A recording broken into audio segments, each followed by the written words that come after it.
Good afternoon and thank you. To my left is District Attorney Stephanie Salavantis, Luzerne County District Attorney. To my right, Mayor Joseph Yannuzzi, City of Hazelton, and Superintendent of the Hazelton Area School District, Dr. Francis Antonelli. This morning, at 20 minutes after 8, the Hazelton Police Department was notified to respond to 149 North Church Street for the report of a man with a gun. Within 2 minutes of getting the call, the police were on scene. At the same time that was transpiring, I was getting a telephone call from Dr. Antonelli from the school district asking me to confirm, do we have a man with a gun? He's getting a call from one of his bus drivers. I was able to get right back to Dr. Antonelli and confirm, in fact, that my officers were on scene and that the investigation was just unfolding. And it was at that point that the school district and the city police determined it was in all of the students' best interest to place all of the Hazelton area schools, which is the 3 schools within Hazelton and West Hazelton, on restrictive movement. That was due to the fact that the officers that were on scene had located 2 elementary school children in the residence. 1 a boy, 1 a girl. At this point, we were unable to determine whose children these were. All we knew was we did confirm that there was a man with a gun and that he might go to one of the schools thinking his kids got on the bus, went to the school, and we needed to make sure that we kept the students safe. Soon thereafter, we were able to identify that the individual with the gun was one Luis Figueroa, Figueroa, with a date of birth of 03/11/1981. Mr. Figueroa had a prior address of North Cedar Street in Hazelton, although that is an old address. Mr. Figueroa attempted to abduct one adult female. She was pregnant. She escaped out of the house. That adult female, scantily clothed, waved down a bus and was beating on the door, requesting that the bus driver open the doors of the bus. The bus was full of students.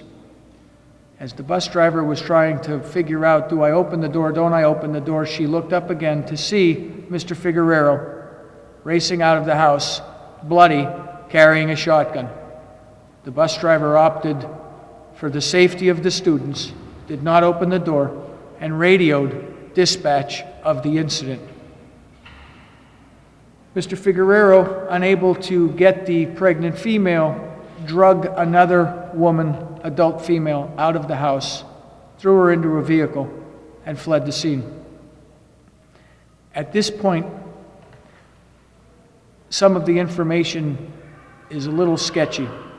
The pregnant female, who was apparently struck, was life-flighted by Hazelton, Lehigh Valley Hospital, Hazelton, due to being struck and being 8 months pregnant. I have no further report on her condition or the unborn baby's condition at this time.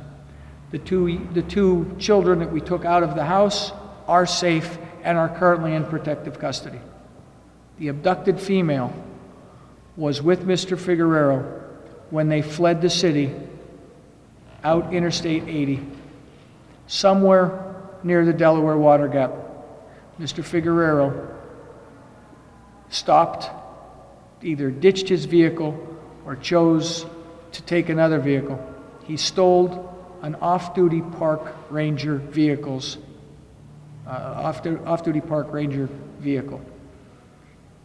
It is not confirmed whether or not he was in an altercation. We have some reports that he actually beat the park ranger to take the car. At that point, the female that he had abducted escaped. She made it to Pocono Mountain Regional Hospital, where, again, information is sketchy, but I believe that due to her injuries from Mr. Figueroa, she has now been life-flighted to another emergency treatment center. Mr. Figueroa, in the stolen park ranger personal vehicle, fled into New Jersey, where he took that vehicle to Paterson, New Jersey, in an attempt to trade it in on a Cadillac Escalade.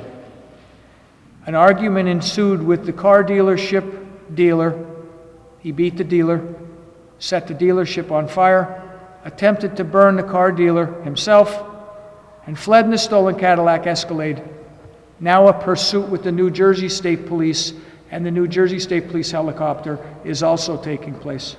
Mr. Figueroa gets on the George Washington Bridge in an attempt to get into New York City. Port Authority Police and the New York State Police have set up a roadblock. Mr. Figueroa crashes his stolen Cadillac Escalade into the roadblock. It's unknown about any police officers that are injured, and he is then taken into custody by the New York State Police and the Cadillac Escalade. There are a lot of specifics for the investigation, and ladies and gentlemen, I'll apologize to you ahead of time. Because of the depth and the breadth of this investigation, I can't really give you much more. The district attorney is here if I missed anything, but there are some things that I really want to make sure that we get out during this. I was actually on my way to a State Police Trooper of the Year award ceremony when I got the call from Dr. Antonelli. I'm southbound on Interstate 81. It is through the school district's quick response and through our partnership that we're in speed dial to begin with. I confirm with the doctor restrictive movements necessary. My next phone call is to the district attorney's office saying, I can't turn around, I don't know what we have, I have enough staff to handle the initial investigation, can you get me some help?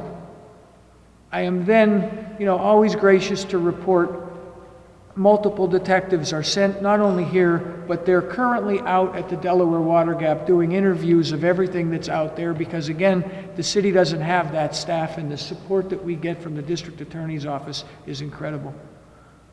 The brightest picture that I have, other than those 2 children in the house being saved and the women being rescued, is the fact that it should be clear to all of you, for some reason, this man snapped today.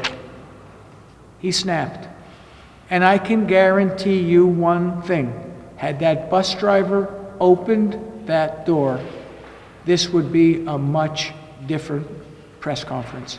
There is no doubt in my mind that he would have had captive students, a driver, and the female on that bus.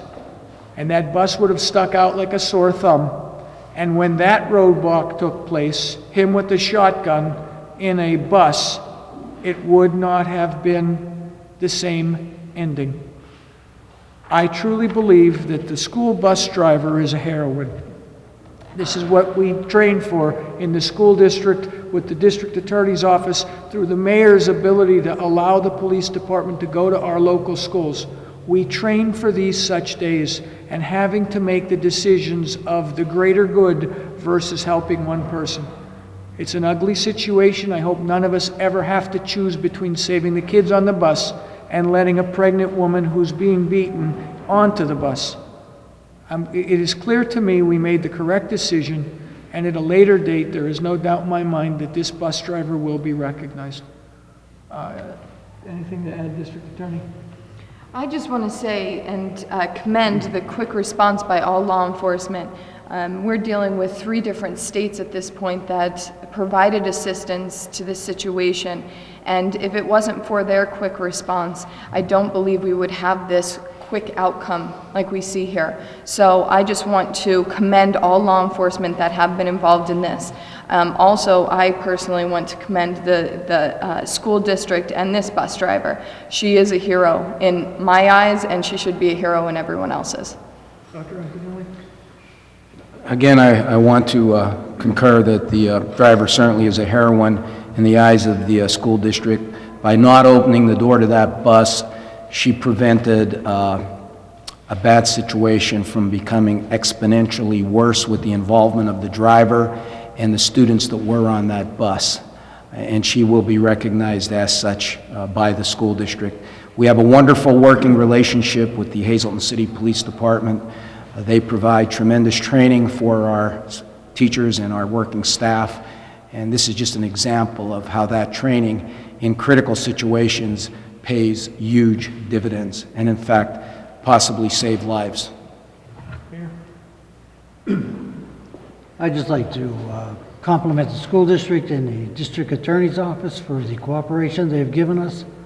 In the past, our relationships have been so well that when this incident happened, I don't think there was a step missing. Everybody did their part, and he's in custody, and I'm pleased.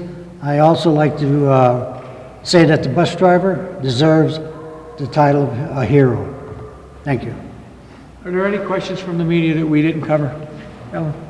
Did they know each other? Did these people know one another? You're talking about Mr. Figueroa and the women in the house. There is a PFA. As I know, some of the members of the media had already texted me, and it's clear that there's PFA involvement, so the quick answer to your question is yes, there was some knowledge of at least Mr. Figueroa and one of the women. I can't confirm or deny which one of the women or which one of the other kids that were in the house, which is part of the reason why we went into a restrictive movement. At the time, all we knew was we have elementary school kids, we have 2 women, we have a guy who is running around with the shotgun, and we recognize that for the safety of the students, we need this restrictive movement. But it's obvious that at least one of the women and Mr. Figueroa knew each other. Was the gun used shotgun? We have no reports from within the city of Hazleton that weapon was discharged. I have no one, let me rephrase that. There have been no reports that came to me that said that the gun was ever used. We have recovered the weapon.